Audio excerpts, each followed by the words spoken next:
अस्सलामु अलैकुम students, hope you all will be fine. पहले लेक्चर्स में हमने पैरामिड दो तरह के पढ़े थे, जिसमें स्क्वायर बेस थी, ट्रायंगल बेस थी, इसके अलावा स्फेयर हमने हेमिस्फेयर पढ़ा। आज हमने पढ़ना है कोन। कोन की शेप जो है वो आपके सामने यहाँ नज़र आ रही है, ये हमारे पास कोन शेप में है। ठीक है, कोन शेप का एरिया और वॉल्यूम हम कैसे फाइंड करते हैं? सरफेस एरिया निकालने के लिए दो चीज़ों को हम ऐड करते हैं, base area plus curved surface area. Base area ये नज़र आ रहा है आपको सर्कल शेप में है, तो इसका फॉर्मूला जो है वो पाई आर स्क्वायर है। ठीक है, यानी ये जो आपके पास राउंड, ये जो इसके नीचे शेप बनेगी, ये मैंने तो नीचे से खाली किया, वरना आप देखें तो ये वाली शेप जो है ये सर्कल में आ रही है। तो ये जो है वो सर्कल में आ रही है, इस वजह से इसके लिए हमने क्या यूज़ किया, पाई आर स्क्वायर। दूसरा कर्व्ड सरफेस एरिया, अगर इसकी आप सरफेस देखें तो ये आपको चारों तरफ से मतलब कर्व नज़र आएगी, आप इसको जैसे भी घुमाएंगे आपको कर्व नज़र आएगी। तो जो ये कर्व्ड सरफेस एरिया है, इसके लिए फॉर्मूला यूज़ होता है पाई आर एल, यानी हम नीचे जो है वो बेस एरिया और कर्व्ड सरफेस एरिया इसको ऐड करें तो हमारे पास टोटल सरफेस एरिया आता है, जिसको हम दो तरह से लिख सकते हैं, एक pi are square plus pi r l, या फिर इसमें आर और पाई को कॉमन ले लें तो ये आ जाएगा pi r bracket l plus r या आर प्लस एल। इसमें अब ये जो डायग्राम बताई हुई है, ये जो हमारे पास सेंटर में होती है इसको हम कहते हैं हाइट। ठीक है, और जो ये साइड पर ये वाली आएगी, ये क्या आएगी, स्लैंट हाइट, और जो बिल्कुल इसके सेंटर से ऊपर की तरफ जाएगी वो हाइट होगी। ठीक है जी, और ये जो साइड से जाएगी ये स्लैंट हाइट है। स्लैंट हाइट फाइंड करने का फॉर्मूला देख लेते हैं, L is equal to square root H square plus R square. इसी तरह अगर हमने हाइट फाइंड करनी हो तो उसके लिए फॉर्मूला होगा L square minus R square और ऊपर स्क्वायर रूट होगा। तीसरी चीज़, अगर हम फाइंड करते हैं रेडियस, तो रेडियस के लिए भी हम क्या करेंगे, आर स्क्वायर ब्रैकेट में आ जाएगा। इसी तरह अगर हमने रेडियस फाइंड करना हो तो वो आ जाएगा R is equal to square root L square minus H square. Volume of cone हमारे पास किस तरह से आता है, finding the volume of cone. तो कोन हमारे पास जो है, अगर 3 टाइम्स हम कोन करें, यानी 3 वॉल्यूम ऑफ कोन हो हमारे पास, तो वो एक सिलेंडर के इक्वल होता है। इसी तरह यहाँ 3 volume of cone is equal to the volume of cylinder होगा। 3 इधर मल्टीप्लाई हो रहा है, 3 को हम उस साइड पर लेके जाएंगे तो ये डिवाइड हो जाएगा जाके, और हमारे पास जो सिलेंडर का वॉल्यूम है वो इक्वल होगा पाई आर स्क्वायर एच के। तो volume of cone is equal to 1/3 area of base multiplied by height और pi are square h. Now we start exercise 3.6, जिसमें हमारे पास डिफरेंट जो है वो चीज़ें यहाँ पर गिवन है और डिफरेंट हमने फाइंड करनी है। जैसे यहाँ पर हमारे पास रेडियस है, हाइट है, length, curved surface area, base area, total surface area, यानी कहीं हमने हाइट फाइंड करनी है, रेडियस फाइंड करना है, लेंथ फाइंड करनी है।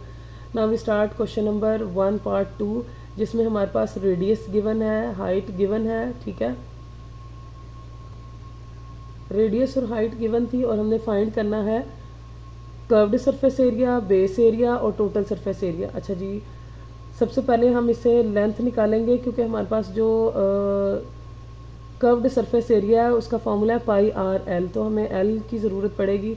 सबसे पहले हम एल फाइंड करेंगे। एल फाइंड करने के लिए मैंने लिखा L is equal to square root R square plus H square. R और एच दोनों गिवन थे, मैंने दोनों का स्क्वायर लिया और ऐड करने के बाद 25 सेंटीमीटर स्क्वायर मेरे पास आ गया, जिसका स्क्वायर रूट जो है वो 5 सेंटीमीटर है, यानी लेंथ आ गई। बेस एरिया का फॉर्मूला आपको पता है, बेस एरिया ये हमारे पास सर्कल में है, इसका फॉर्मूला होता है पाई आर स्क्वायर। तो पाई आर स्क्वायर, पाई की जगह पाई की वैल्यू लगाई, आर हमारे पास गिवन था 3 3 9 centimetre square multiply 22 divided by 7, तो ये हमारे पास आ गया 28.28 सेंटीमीटर स्क्वायर। नेक्स्ट जो है वो मैंने फाइंड किया कर्व्ड सरफेस एरिया, जिसका फॉर्मूला है पाई आर एल। अच्छा, एल भी हमने फाइंड आउट कर लिया था, तो एल की जगह उसकी वैल्यू, पाई की जगह उसकी वैल्यू, और रेडियस हमारे पास ऑलरेडी गिवन है। तीनों को मल्टीप्लाई करने के बाद 7 से डिवाइड किया तो मेरे पास जो ये वैल्यू आ गई 47.12 सेंटीमीटर स्क्वायर। नेक्स्ट हमने टोटल सरफेस एरिया निकालना है, वो आपको पता है बेस एरिया और कर्व्ड सरफेस एरिया दोनों को ऐड कर देंगे। बेस एरिया हमारे पास 28.28 सेंटीमीटर स्क्वायर है और curved surface area 41.14 centimetre square है, तो हम दोनों को ऐड करेंगे ऐड करने के बाद यहाँ पर जो है 75.42 सेंटीमीटर स्क्वायर, ये हमारे पास जो है ये टोटल सरफेस एरिया निकल आया। अच्छा, नेक्स्ट जो है वो हमारे पास गिवन क्या था, बेस एरिया गिवन था और टोटल सरफेस एरिया गिवन था। बाकी हमने लेंथ, हाइट और रेडियस तीनों चीज़ें फाइंड करनी थी। सबसे पहले हमने बेस एरिया का फॉर्मूला यूज़ करके रेडियस फाइंड किया। Base area is equal to pi are square, base area given था, उसकी जगह मैंने वैल्यू पुट कर दी पाई की 22/7 और आर हमने फाइंड करना है। ये पूरी फ्रैक्शन यहाँ मल्टीप्लाई हो रही है, जब पूरी फ्रैक्शन को हम दूसरी साइड लेके जाएंगे रेसिप्रोकल हो जाएगी। तो 154 multiplied by 7 divided by 22 we have 49 centimetre square. क्योंकि मुझे रेडियस चाहिए तो मैंने स्क्वायर रूट ले लिया। स्क्वायर रूट लेने के बाद मेरे पास जो है वो 7 सेंटीमीटर रेडियस इसका आ गया। रेडियस के बाद मैंने टोटल सरफेस एरिया का फॉर्मूला यूज़ किया क्योंकि टोटल सरफेस एरिया गिवन था। तो टोटल सरफेस एरिया के फॉर्मूले की मदद से मैं लेंथ फाइंड आउट करूँगी। टोटल सरफेस एरिया की जगह उसकी वैल्यू पुट की, पाई की वैल्यू 22/7, रेडियस हमने अभी फाइंड किया 7 सेंटीमीटर, लेंथ हमने फाइंड करनी है और यहाँ भी रेडियस मैंने लिखा है। 7 से कट हो जाएगा तो ये 374 centimetre square, 22 centimetre L plus 7 centimetre, 22 इनके साथ मल्टीप्लाई हो रहा था, इसको उधर लेके जाके डिवाइड करके 17 सेंटीमीटर मेरे पास आ गया। यहाँ स्क्वायर था और नीचे सेंटीमीटर था, तो ये सेंटीमीटर इसके साथ कट होके बाकी हमारे पास 1 सेंटीमीटर आ गया। Then is equal to L plus 7 centimetre, 7 को इधर ले आएंगे माइनस हो जाएगा, तो ये 10 सेंटीमीटर हमारे पास लेंथ आ गई। मैंने हाइट फाइंड करनी थी, हाइट के लिए मैंने फॉर्मूला यूज़ किया H is equal to square root L square minus R square L. Length मेरे पास 10 सेंटीमीटर थी और हाइट मेरे पास रेडियस मेरे पास 7 सेंटीमीटर था। दोनों का स्क्वायर लेने के बाद मेरे पास 100 centimetre square plus 49 centimetre square आया। दोनों को ऐड किया तो 51 सेंटीमीटर स्क्वायर जो है वो मैंने कट कर दिया स्क्वायर रूट के साथ, तो मेरे पास अब सिर्फ 1 सेंटीमीटर है। ओके जी, स्क्वायर रूट लेंगे तो 7.14 सेंटीमीटर ये हमारे पास हाइट आ जाएगी। Question number 2, find the volume of the cone. ये हमारे पास वैल्यूज़ गिवन है, रेडियस किसी में दिया हुआ है, किसी में हाइट, किसी में लेंथ और रेडियस है, हमने इससे वॉल्यूम फाइंड करना है। सो क्वेश्चन नंबर 2 पार्ट 2 में मेरे पास जो है वो रेडियस मौजूद है, हाइट मौजूद है। मैंने वॉल्यूम का फॉर्मूला पुट किया which is 1/3 pi are square H. तो पाई की वैल्यू लगाई है, रेडियस मेरे पास 7 सेंटीमीटर स्क्वायर आ गया यहाँ पर, और इसी तरह हाइट जो है वो 10 सेंटीमीटर थी। सबको मल्टीप्लाई करने के बाद मैंने डिवाइड किया तो मेरे पास आंसर आएगा 513.3 सेंटीमीटर क्यूब, ये वॉल्यूम आ गया। नेक्स्ट में मेरे पास हाइट थी, लेंथ थी, ठीक है। तो रेडियस मौजूद नहीं है, तो मैंने पहले रेडियस फाइंड आउट किया। R is equal to square root L square plus H square. L और एच दोनों गिवन थे, दोनों की जगह वैल्यू पुट करके उनका स्क्वायर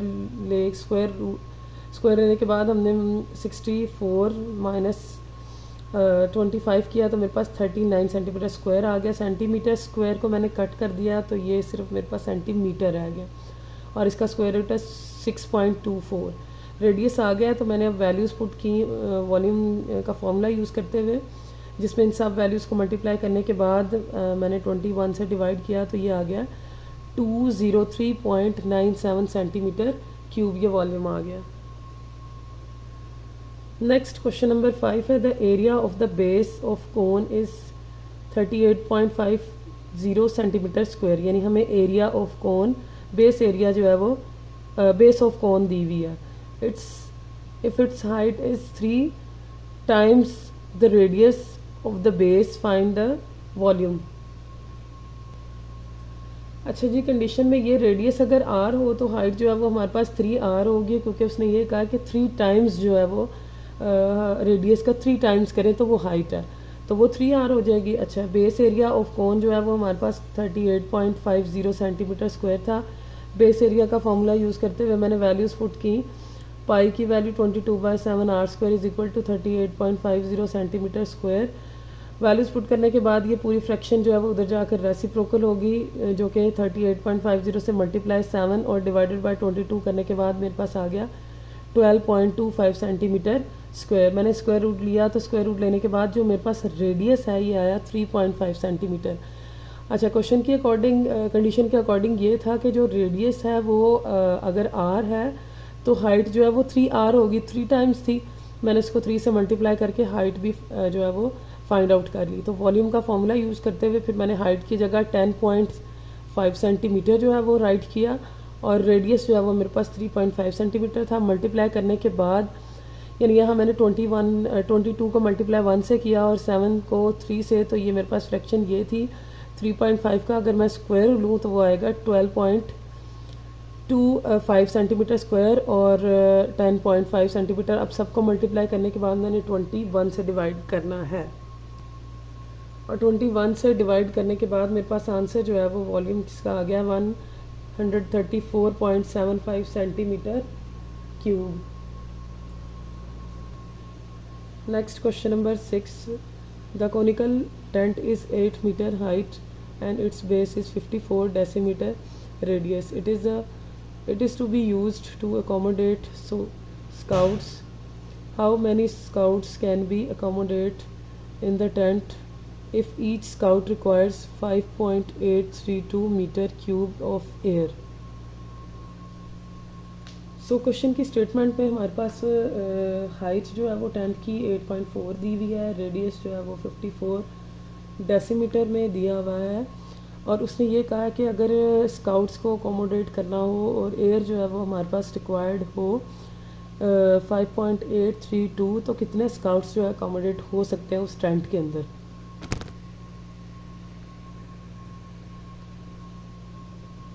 तो सबसे पहले तो हमारे पास डेसीमीटर था, तो हमने इसको यूनिट चेंज करने के लिए डिवाइड किया 10 से, ताकि हमारे पास मीटर में जो है वो रेडियस मीटर में आ जाए, क्योंकि जो हाइट है वो भी टेंट की हाइट जो है वो भी मीटर में दी हुई है। अच्छा जी, वॉल्यूम का फॉर्मूला अप्लाई किया, वॉल्यूम से हमें पता चलेगा कि कितने जो है वो स्काउट्स अकोमोडेट हो सकते हैं। 1/3 पाई आर स्क्वायर एच, तो 1/3 मैंने लिखा पाई की जगह वैल्यू, और आर जो है वो 5.4 मीटर मेरे पास, और इसी तरह 8.4 जो कि मेरे पास जो है वो हाइट थी।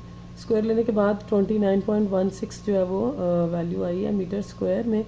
तीनों को मल्टीप्लाई करने के बाद मैंने 21 से डिवाइड किया, तो मेरे पास आ गया 256.60 मीटर क्यूब। अच्छा जी, ईच स्काउट रिक्वायर्स एयर, यानी हमें सवाल में बताई हुई थी ये कि एक स्काउट के लिए हमें इतनी एयर जो है वो चाहिए 5.832। अब हमने ये निकालना है कि कितने नंबर ऑफ़ स्काउट्स हैं जो अकोमोडेट कर सकते हैं इस टेंट के अंदर।